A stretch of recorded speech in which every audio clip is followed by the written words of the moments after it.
Flexing my new bed here in Japan. Let's go!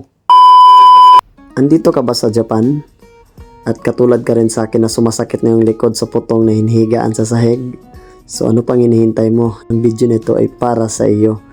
So ang bed pala na na-order ko sa Amazon is halagang Ichimang Kyuyaku, Kyuju yen lang is magkakaroon ka na napakagandang bed at saka napakaangas.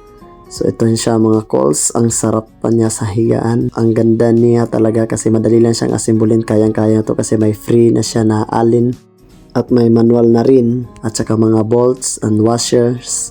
So madali lang po siyang asimbulin. So napakaganda po ng bed na na-order po natin. So madali lang po siya, kayang-kaya nyo po ito kahit DIY lang. And then hindi kayo magsisisi dito. So napakaganda po ng bed na na-order po natin at saka ang lambot-lambot pa niya kasi sobrang sakit na talaga ng likod ko, lalo na tumatanda na tayo, hindi na natin kaya yung putong. Grabe.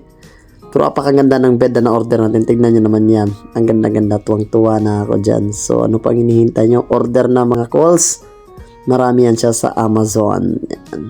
Thank you and God bless you all.